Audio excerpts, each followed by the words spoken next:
Hello friends, welcome to savage point. நான் உங்கள் ace care. So இன்றைக்கி நம்ம கங்குவா படத்தோட நான் ஸ்பாய்லர் ரிவ்யூ தான் பார்க்க போகிறோம். 2.5 வருஷம் கழிச்சு சூர்யாவோட படம் தியேட்டரில் ஃபைனலி ரிலீஸ் ஆகுது. கடைசியாக அவர் நடித்த எதற்கும் துணிந்தவன் படம் தான் தியேட்டரில் ரிலீஸ் ஆச்சு. அதுவும் ஒரு மிக்ஸ்டு ரியாக்ஷன் ஃபிலிம் தான். அதுக்கப்புறம் ஒரு பெரிய கேப்புக்கு அப்புறம் அவரோட படம் வந்து தியேட்டருக்கு வருது. கங்குவா ஒரு கம்பேக் ஃபிலிமாக இருந்துச்சா? ஓவராலாக அந்த படத்தில் இருக்கக்கூடிய பாசிட்டிவ் நெகட்டிவ்ஸ், இந்த படத்தில் இருக்கக்கூடிய பல விஷயங்களை பற்றி இன்றைக்கி இந்த வீடியோ நம்ம பார்த்துடலாம். அதனால் ஸ்கிப் பண்ணாமல் ஃபுல்லாக பாருங்கள். சரி வாங்க நம்ம வீடியோக்குள்ளே போகலாம்.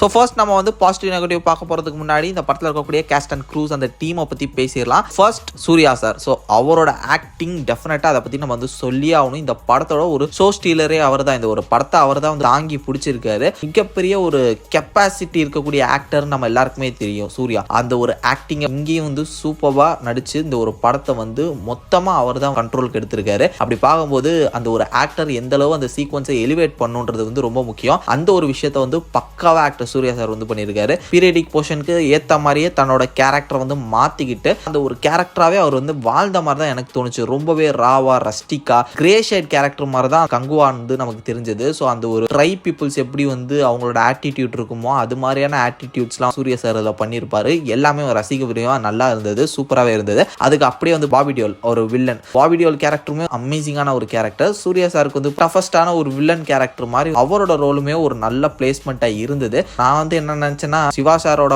படத்தில் வரக்கூடிய வில்லன்ஸ் எல்லாருமே ஒரு டெம்ப்ளேட் வில்லன்ஸ், ஜெகபதி பாபு மாதிரியான ஒரு கிளீஷே வில்லனா இருப்பாரோ நான் நினைச்சேன். பட் இவரோட அந்த ஒரு கேரக்டர் வந்து கொஞ்சம் பயமுடுத்துற மாதிரியே இருந்தது பல சீக்வன்சஸ்ல. இதன் காரணமாக பாபி டியோல் ஒரு நல்ல ஒரு பெர்ஃபார்மன்ஸ் வந்து இந்த படத்தில் கொடுத்திருக்காரு. தென் ஹீரோயின் திஷா பட்டனை பற்றி சொல்லவே வேணாம். ஸோ இது வந்து ஒரு யூஷுவல் டெம்ப்ளேட் ஃபிலிம்ல இருக்கக்கூடிய ஒரு ஊர்கா மெட்டீரியல்ன்ற மாதிரி, சும்மா ஒரு கடமைக்கு ஒரு ஹீரோயின்ற மாதிரி தான் திஷா பட்டன் இருக்காங்க. மற்றபடி அவங்க வந்து எந்த விதமான முக்கியமான ரோல் பிளே பண்ணல. இதை தாண்டி கேஸ்ட் மெம்பர்ஸை தாண்டி முக்கியமா கேமராமேன், அவரோட டெக்னிக்கல் ஒர்க் வந்து பாத்தீங்கன்னா வேற மாதிரி பிரம்மாண்டமா வந்து பண்ணியிருக்காரு. ஸோ மொத்தமா இந்த ஒரு படத்தை அவர் தான் அவரோட கையில தாங்கியிருக்காருன்னு நான் சொல்லுவேன். ஏன்னா கோரியோகிராஃபர் தான் சூப்பரா பண்ணியிருக்காங்க. எல்லாமே இந்த படத்தை அவங்க தான் வந்து செதுக்கியிருக்காங்கன்னு சொல்லலாம். இதை தாண்டி இது வந்து 1000 வருஷத்துக்கு பின்னாடி இருக்கக்கூடிய ஒரு கதை. இதுக்கு ஏற்ற மாதிரி அந்த ஆர்ட் ஒர்க், செட் ஒர்க், அவங்க வச்சிருக்கக்கூடிய அந்த ட்ரெஸ்ஸஸ், இது எல்லாமே சூப்பரா பண்ணியிருக்காங்க. உண்மையிலேயே அந்த ஒரு காலத்தில் இருக்கிற மாதிரி நமக்கு அந்த ஒரு நம்பிக்கை தன்மையை கொடுக்குற மாதிரி ஆர்ட் ஒர்க், செட் ஒர்க்ஸ் எல்லாமே இருந்துச்சு. ஸோ அதனால அந்த டீமுக்கு ஒரு ஹேட்ஸ் ஆஃப்னே சொல்லலாம். ஸோ இப்படி ஓவராலா டெக்னிக்கலி ஒரு ஸ்ட்ராங்கஸ்டான ஒரு டீமாக தான் இருக்கு. இப்போ நம்ம வந்து பாசிட்டிவ் நெகட்டிவ் பார்க்கலாம்.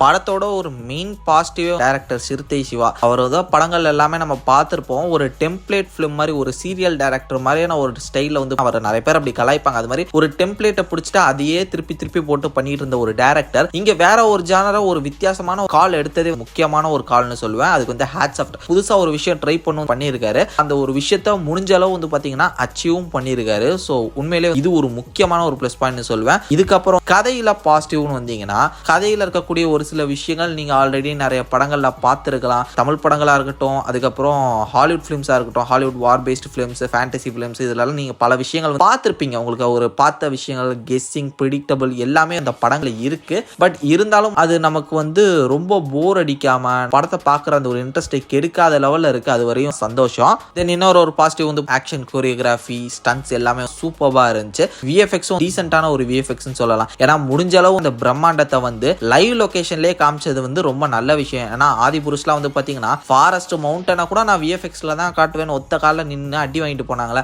அந்த ஒரு தப்பு செய்யாம எங்கெங்க எனக்கு விஎஃப்எக்ஸ் வேணும்னு எனக்கு நல்லா தெரியும். ஃபிளைட்ல ஒரு ஃபைட் நடக்குது, அங்க எனக்கு விஎஃப்எக்ஸ் தேவை. crocodile சீன் அது வந்து கண்டிப்பா சொல்லி ஆகணும். அதெல்லாம் செம்ம கோரியோகிராஃபின்னு சொல்லலாம். அந்த இடத்துல விஎஃப்எக்ஸும் நல்லா பண்ணியிருந்தாங்க. ஷிப்ல வந்து ஒரு ஃபைட் நடக்கும், அதோட கோரியோகிராஃபி வந்து சூப்பரா இருந்தது. நான் இதுவரை தமிழ் சினிமாவில் அந்த மாதிரியான ஒரு ஷிப் ஃபைட்டை நான் வந்து பார்த்தல. அந்த ஒரு கோரியோகிராஃபி வந்து பார்த்தீங்கன்னா சூப்பராக இருந்தது. இப்படி வந்து நிறைய பாசிட்டிவ்ஸ் இருக்கு. இதுக்கப்புறம் மியூசிக் டைரக்டர் டிஎஸ்பி, ட்ரைபல் கும்பல்ன்றதுக்கு ஏற்ற மாதிரி அந்த ட்ரைபல் பீட்ஸ், மாஸ் எலிவேஷன் பீஜம், அதுக்கப்புறம் சாங்ஸும் வந்து ஓகேஷா இருந்தாலுமே ஓவராலாக அவர் சைடு எந்த குறையும் இல்லை. அமேசிங்கான ஒரு ஒர்க்கும் பண்ணியிருக்காரு. தென் அடுத்து வந்து பார்த்தீங்கன்னா 3D அந்த படத்துக்கு வந்து தேவையா தேவையில்லையான்னு கேட்டிங்கன்னா அது வந்து டேரக்டர்ஸோட கால் தான். பட் 3Dல பார்க்கும்போது ஒரு சில விஷயங்கள் வந்து நல்லா இருந்தது. காட்டுக்குள்ளேயே நிறைய விஷயங்கள்லாம் நடக்கும்போது அந்த எல்லாம் முன்னாடி வர மாதிரி இதெல்லாம் வந்து கொஞ்சம் நல்லா இருந்தது. ஒரு புது ஃபீலிங்காக இருந்தது. சரி ஓகே ஒரு நியூ ட்ரை தானே அப்படின்னு சொல்லிட்டு கூட வந்து அக்செப்ட் பண்ணிக்கலாம். இது நீங்கள் 3D இல்லைனாலும் ஒன்றும் பிரச்சனை இல்லை. ஆனால் 3D ஒர்க்கு வந்து பார்த்தீங்கன்னா நல்லா தான் பண்ணியிருக்காங்க. அதுலேயும் எந்த விதமான குறையும் இல்லை.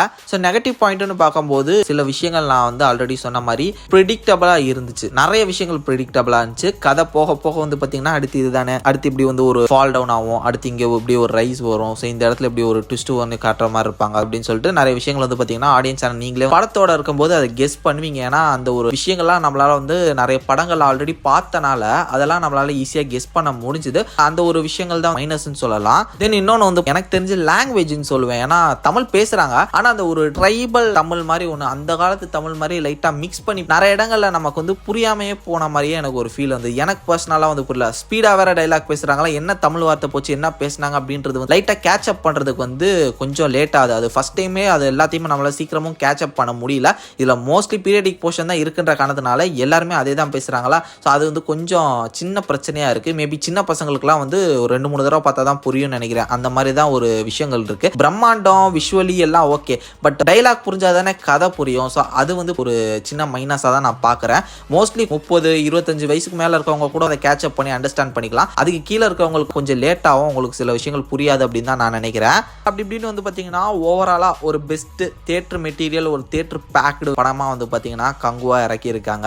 முக்கியமாக உங்க எல்லாருக்கும் வந்து ஒன் வேர்டில் சொல்லலாம், இது வந்து ஒரு விஷுவல் ட்ரீட் அப்படின்னு சொல்லலாம். ஒரு விஷுவல் ட்ரீட் உங்களுக்கு காத்துக்கிட்டு இருக்கு. கண்டிப்பாக போய் வந்து பார்க்கலாம். சூர்யா சார் சூப்பராக பண்ணியிருக்காரு. ஓவராலாக வந்து பார்த்தீங்கன்னா எனக்கு வந்து மிக்சட் ரிவ்யூவா அப்படின்னு கேட்டிங்கன்னா மேபி இருக்கலாம். அது ஒவ்வொரு ஆடியன்ஸ்க்கு ஏற்ற மாதிரி இருக்கும்னு நினைக்கிறேன். பட் எனக்கு வந்து இது ஒரு புது ட்ரை, நல்லா இருந்தது, பிடிச்சிருந்தது.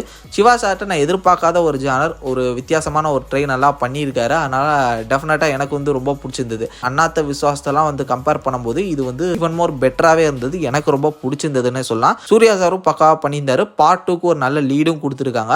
வெயிட் பண்ணி பார்ப்போம். ஸோ நீங்கள் படம் பார்த்துட்டீங்களா, உங்களோட தாட்ஸ் அண்ட் வீசன்ன்றதை மறக்காம கீழே கமெண்ட் செக்ஷனில் மென்ஷன் பண்ணுங்க. ஸோ கண்டிப்பாக இன்னைக்கு ஈவினிங் இல்லை நாளைக்கு மார்னிங் வந்து இதுக்கான spoiler review are ending explanation cover பண்ணிடுவோம். ஸோ தொடர்ந்து இந்த சேனல் வந்து பார்த்தீங்கன்னா சப்ஸ்கிரைப் பண்ணி ஸ்டே டியூன்டா இருங்க. அடுத்த ஒரு இன்ட்ரெஸ்டிங்கான வீடியோவில் நாளைக்கு மீட் பண்ணுறேன். அது வரையும் tata bye, take care from A Square.